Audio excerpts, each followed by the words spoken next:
the upcoming CEO event, and there may be some announcements on the wrestling end coming our way March 28th. So I'm hoping for that. I'm so looking forward to having Jabali on. Last time I saw him was at Evo last year. Unfortunately, he was still recovering from his surgery, which left him wheelchair bound for a little bit, or crutches and everything. And so, but needless to say, I'm excited to have him on, and I'm looking forward to talking to him about CEO, his thoughts on pro wrestling right now. Obviously, he's friends with Kenny Omega. We'll get more into that on March 28th, but check it out. March 28th, Alex Jabali will be on the show. So, set your reminders if you wish. Okay, AEW.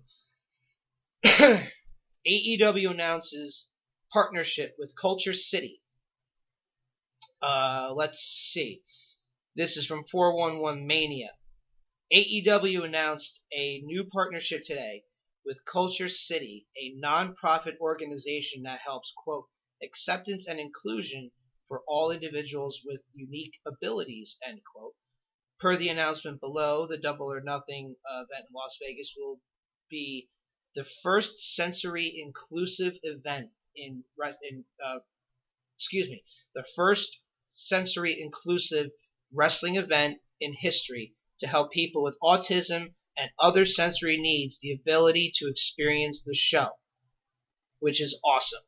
As per the AEW tweet, quote, we are incredibly happy to announce the partnership between All Elite Wrestling and Culture City, beginning with the first sensory inclusive wrestling event in history, Double or Nothing, May 25th in Las Vegas. For more information on Culture City, visit www.culturecity.org, and that's culture with a K. So that's huge, because and I can, not that it affects me personally directly, like myself, but I do have a family member who has Asperger's. So, loud noises will freak him out at some times. And I mean, from what I understand, because it's been a long time since he even went to a wrestling show, because it was at a high school local to us. But he, I guess, did okay, but I can't imagine how he would do in an event of that capacity. And since AEW announced their partnership with Culture City, they're basically, a lot of fans were reaching out saying thank you. A military wife with a son on the spectrum, and I remember this distinctly. It was a video that was making its rounds. It's hard for them to enjoy in an event. So for a wife and a mother to be able to now have that flexibility to bring their child to, and husband who suffers, post-traumatic from the war.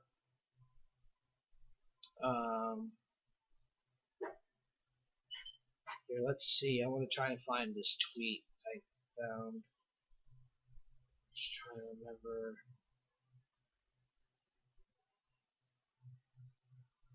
Let's see. They're talking about NASCAR. They're talking about... Yeah, it's a whole... Here, let's see.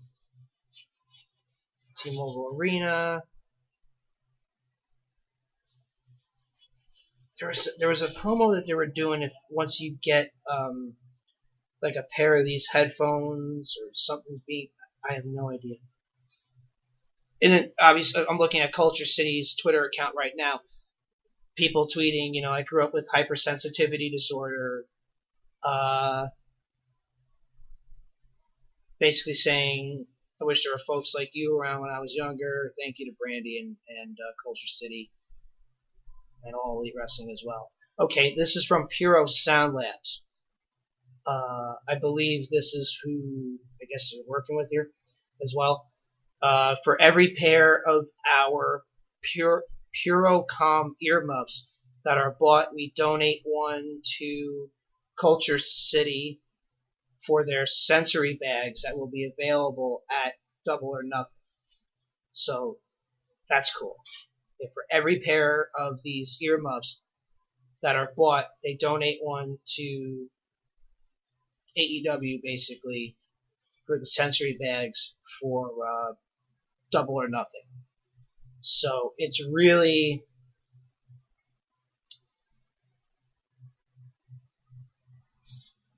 here. I'm reading another couple tweets. I just wanted to get the point out there that this is really very important to a lot of people out there.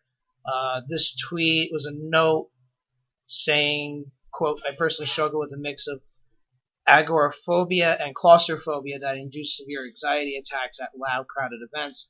I was able to attend All In, but I had to stand at the top of the aisle, leave my expensive, quote, great seats most of the show to walk away from the action and get my wits about me.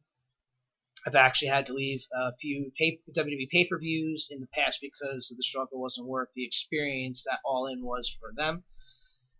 Seeing the organization being so groundbreaking in an attempt to support people with more challenging needs than what I struggle with so that they can enjoy the experience brought a swell of emotions. When you saw the video, I don't watch it too often, but I'm assuming that was on the road to Double or Nothing. But yeah, they're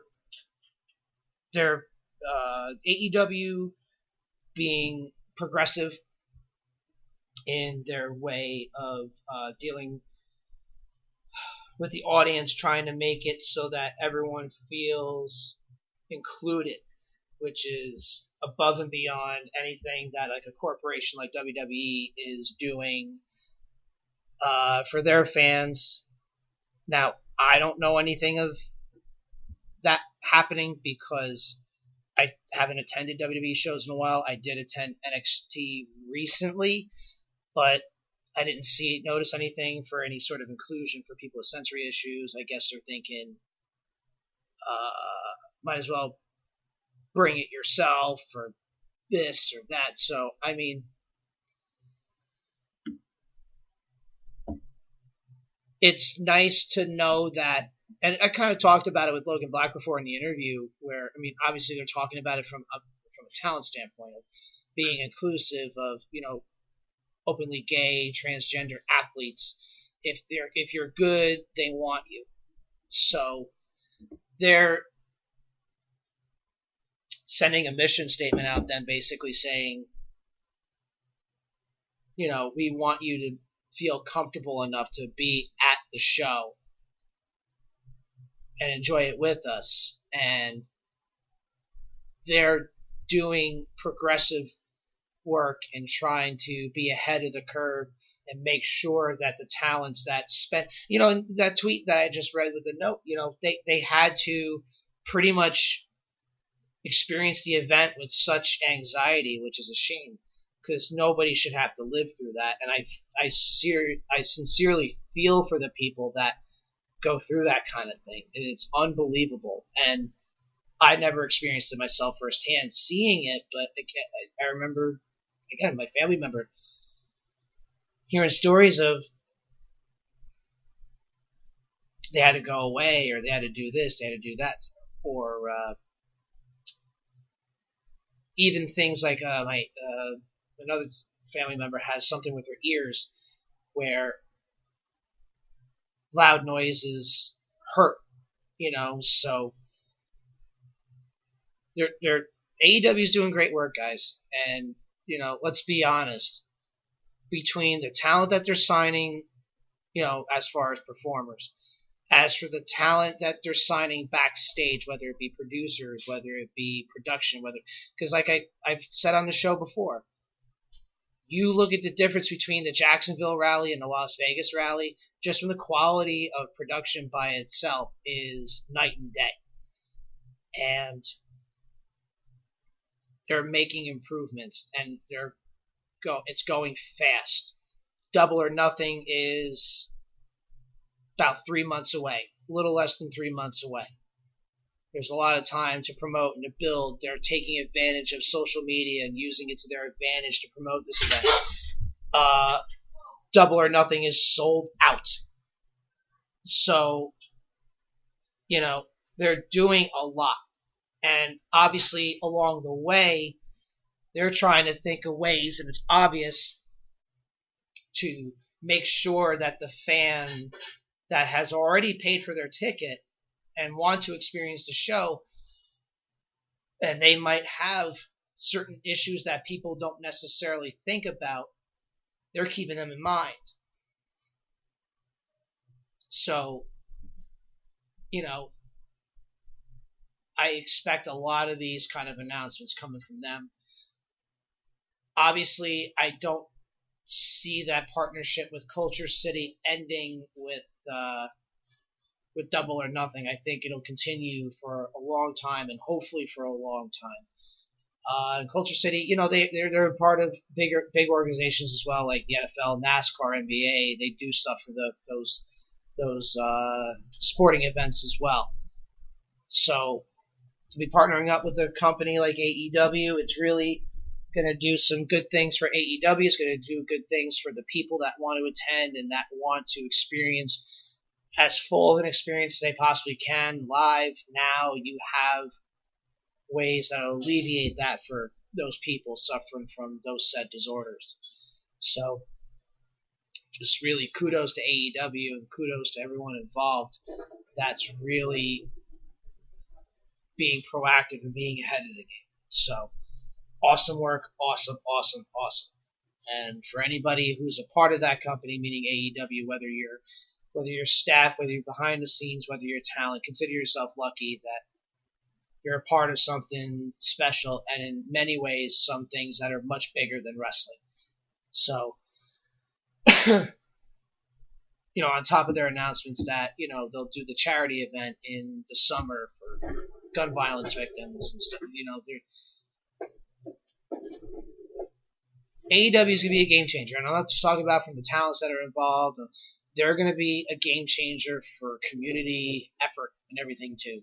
And they're already making those announcements, and obviously they're making an effort with the community, making sure that as many people as possible can feel and will feel included at their shows.